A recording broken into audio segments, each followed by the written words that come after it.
have an anonymous caller on the line. He doesn't want to give up his information, so I know it's a juicy question. So what's up? Hey, so check this out. I've Okay. been talking to this girl. She's my baby mother now, and we've been together for going on about 10 years. There was a moment where, cause she was living with me in the basement with me and my family, and then she said that she wanted to move out. So I said, okay, no problem. We moved out. We went to Georgia. I had moved in with a guy that I had considered a friend that I went to school with.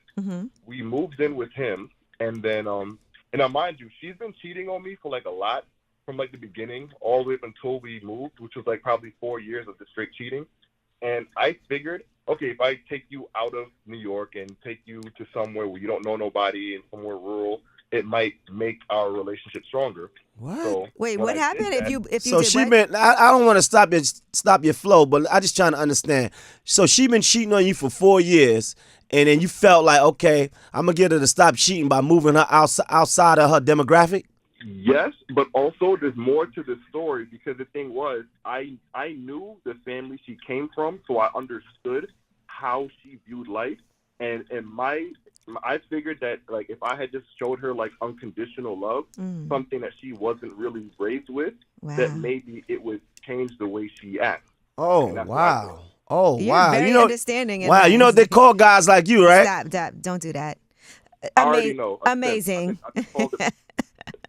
This is crazy. So what ended up happening? So it gets worse. So we ended up going to Georgia. The guy we had moved in with, he ended up, I guess, feeling like being with him would be better since he already has a place. Oh my God. So I gotta go. So it felt more stable to her. It felt stable to her. Basically, yeah. Mano, sit down. You don't have to leave. This is crazy. All right, go ahead. This is crazy. So she decided to stay with the guy you were living with. So she ended up moving on with him, and I ended up moving out of the place, and Wow.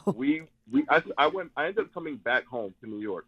She stayed out there for 2 years, and she told me to keep the kids. She's gonna start a new family. What? Which I have full So I have full custody of the kids. They've been living with me for the past 2 years, and she stayed out there. Now things with her and the guy didn't work out, apparently. Of course. So she ended up moving back to New York, but she had nowhere to go because she tried to move in with me. And you took her back. No, I didn't take her back. So Man, now she ended up getting a voucher from the government. She lives in the project right now, so she's like in one of the buildings. From time to time, I will still come by and visit her because obviously we have kids together, and I grew up with both my parents. He didn't, so I don't want my kids growing up not knowing who their mom is, and so I started bringing them back around, and we've kind of been having like our family days and family weekends. And just for my kids, I feel like it would be good to kind of have that family dynamic back together, even though I know everything I've been through with her. And she also has a baby by basically who is my enemy now. Oh, my God. So, Which was your friend. but yeah, he told me to move in with him because he really wanted your bitch. Which I pretty much realized was the situation when I got there. But it was to basically get money out there in Georgia and start, making big moves out there. But when we were making money, we were making moves, somewhere along the line, he decided, and the thing was, my baby mom, she's bad. And I know he would never get a chance with a girl like that in his life. So, but it was just convenient. They were in the house. She needed a place to stay. And I'm sure for you, your morale was down because you didn't have that to provide for her and the family. Well, the thing was, I was working towards it. I had a job working. I was going to get the TSA job in at the airport at Georgia, but because me and her ended up getting into a fight, cops came, I got arrested, and I ended up getting a felony. And oh my God, that was the main reason why I had to leave Georgia, because with a felony you can't get no work. All right, I just want to say a few things here. You talk about like how she was raised, and you were trying to help her be better. You're acting like she had some trauma from her childhood, as a lot of us do. I'm wondering what's going on with you that you feel like you need to. It's you the problem. Save this woman who also, by the way, was ready to abandon her children for a man that was one of your friends and who's now your enemy, and then came back to you. And it feels like she's in survival mode all the time and kind of latching on to. No, she's a hoe. To whatever. But what is it about you that makes you feel like you're responsible? And then even the fact that she was willing to abandon her children, but you want to give them this family dynamic. Your kids should not ever see the way that you're being treated either. And walked all over, man. If you How was it present for them yourself. seeing that their mom was living with somebody else Right. that was your friend? Well, here's the thing. They didn't see it because they were living with me. Mm-hmm. So they didn't really know where she was or what she was doing. It wasn't until she came back to New York I was able to have them see her and visit her. Right.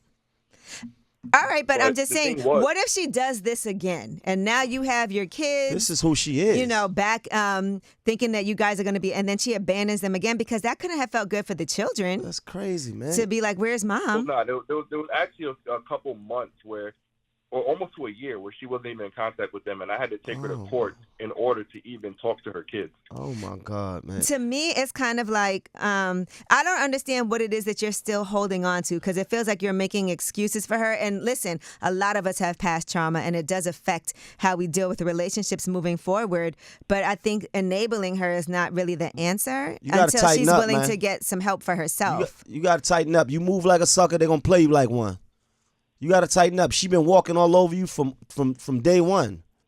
Pretty much, yeah. And your homie knew something was sweet about you. That's why he did what he did. He said, "Yeah, come sleep on my couch." So let me ask you this. So is it that you, because I'm sure no one would tell you to get back together with her, right? Yeah, no, everybody's telling me to stay away from her. So what is making you still want to be with her? Is it because she's bad? Like, what is it? I want to know what it is. Honestly, it really comes down to the kid.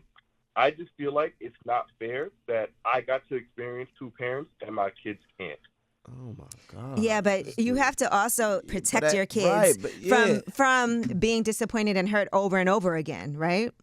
Yeah. At what cost, though? You want to give them a family. At what cost? That's still a broken family, because she going to do whatever she want to do the first time the opportunity present itself.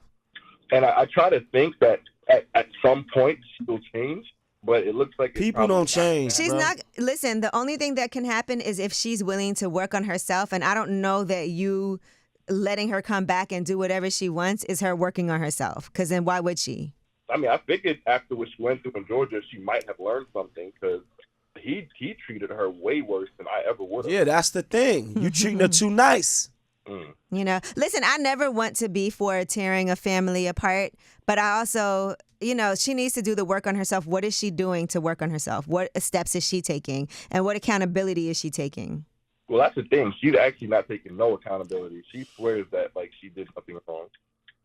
Okay, well, listen, until she's willing to take accountability, do the work, because I do know people who have worked through things and have had trauma and managed to get their family back together. But if she's not making no effort, not taking no accountability, then this isn't going to go anywhere.